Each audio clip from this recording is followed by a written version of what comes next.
Hello and welcome. This will be a snapshot reading for Scorpio for mid-March 2023. Welcome to the table, Scorpio. I have pre-shuffled the cards, but I will shuffle them again for you.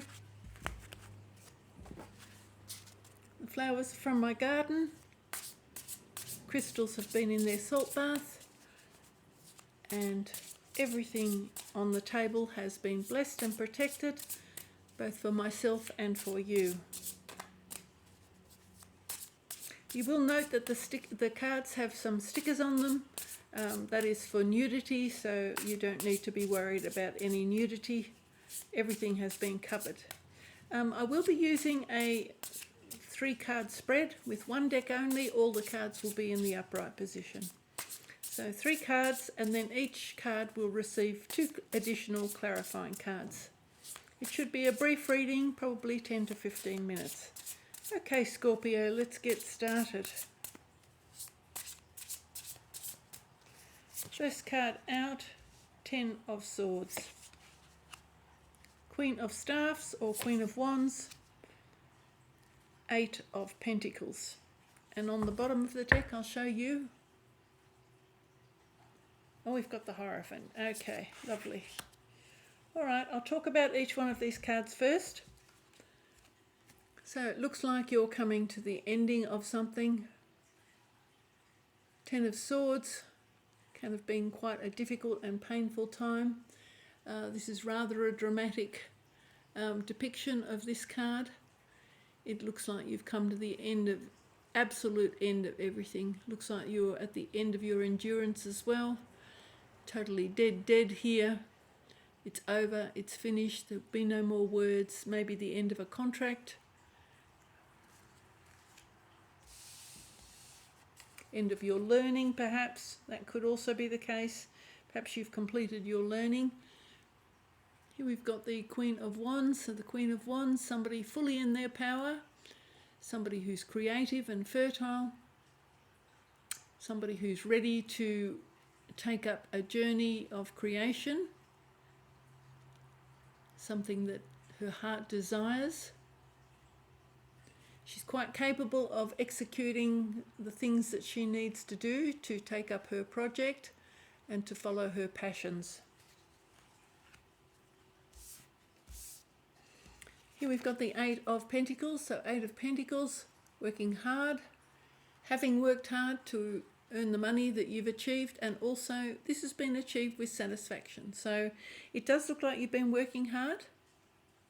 And it looks like you've had some satisfaction with this work, so that's rather good. So okay, so far actually pretty good. And even this is kind of nice. This is actually a nice energy to have on the table, because it means that it's finished. Something has definitely come to the end. And I am actually thinking perhaps you've written a book, you've come to the end of a book. Could be that you've been learning, could be a legal matter that's come to the end. This is definitely, swords usually speak about intellectual matters. So anything to do with intellectual property, perhaps there's a patent, maybe your patent has come to an end. I mean, maybe you finished lodging a patent application. All of these things can be taken into account when you see this card. Here we have the Hierophant. So the Hierophant is about establishment, learning, tradition, schools, education, spiritual matters, church, government leaders, elders, any one of those people that are in authority. So this is about tradition, learning, authority, union, of finding this union between your subconscious and your conscious mind. So subconscious and your conscious mind, trying to find this balance, perhaps through your spiritual studies. So it can be church or any one of those things. So, and it's a card of elevation. As you can see, he's got the triple crown on. So somebody who's elevating themselves or making a commitment.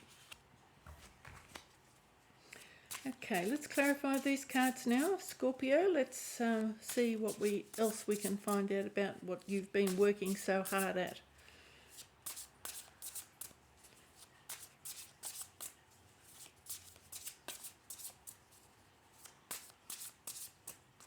Two cards. First one, we've got the Page of Cups.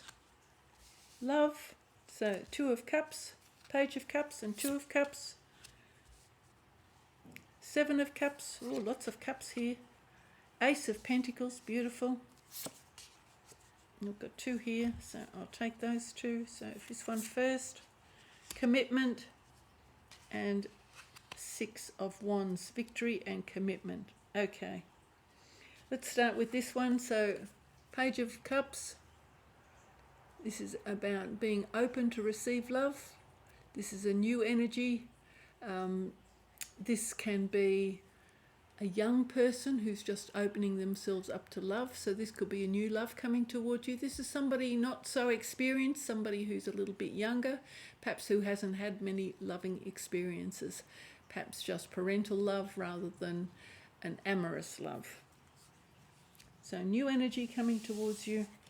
Here we have, this is two people in love. Two people first falling in love. You can see the rose there. This is desire, passion, a longing for each other. This is a love establishing itself. So when the people first recognize that they're having feelings for each other, that's this kind of energy here.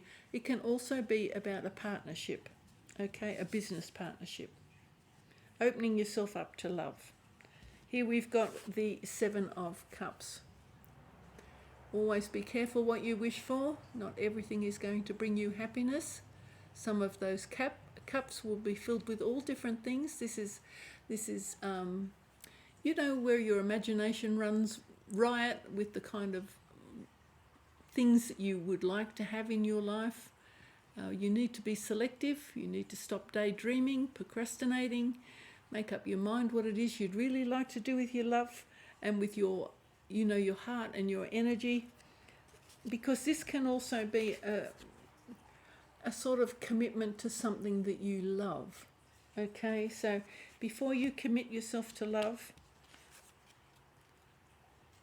this cup's got the third eye on. Use your intuition. Make sure it's right for you. Okay, don't procrastinate. If you've got, you know, you've got multiple decisions or multiple choices before you, think carefully, go inside yourself, use your higher wisdom, get ready to create, because you have this passion here to create. So go ahead and create if you're ready to jump in. Ace of Pentacles, this can be inheritance coming towards you, new money, usually a large sum of money coming towards you. This could be a settlement, a payout, you know, when you're being paid out from, made redundant at work, receiving a payout. Could be an insurance payout. It also could be an inheritance or just a big new opportunity coming towards you, perhaps a big pay rise or a bonus. So it could be any one of those things, or a new job with much better money. This is the commitment of this union here. So here we've got, so this is the desire and the longing, and here is the commitment and the union. Okay, this is a traditional card. This traditionally means marriage or a bond. As you can see, it's a stable bond because there are 4 wands there. So there's still passion here, but it's 4 wands, so it's something that's stable, bringing the two together and forming this tight bond. So if it's a business partnership, forming a formal bond, and I think in this case, because we've got love here and potentially marriage here, this is marriage as well. So it does look like for some of you, you're getting married, which is wonderful. Congratulations, because that is beautiful. But this can also be a business partnership that is being formalized, and this would, as I say, this would be the formality. This is sort of a formality card, traditions and formalities. Okay, but it does look very much like two people falling in love and perhaps formalizing the union. Working hard. Okay, here we've got some victory. For some reason, this is a victorious event. I'm not quite sure what the victory relates to. If it relates to the money, that you've been working hard, that you've achieved something, finally your talents are being recognized and you're being given a bonus. That's what it looks like here. So that's rather a beautiful energy. Again, this is this passion working here. So if you've been working hard, you've been working with passion. Six of Wands is always about being recognized by your peers, being held up as an example of something good, being acknowledged, receiving accolades and awards, and perhaps even a bonus, which would be wonderful. I'm going to leave it there, Scorpio. I think I've touched on the elements of each one of these cards. If you are getting married and making a big commitment, congratulations, because that's a wonderful step forward. That's always something to be congratulated. Thank you so much for watching. Bye for now.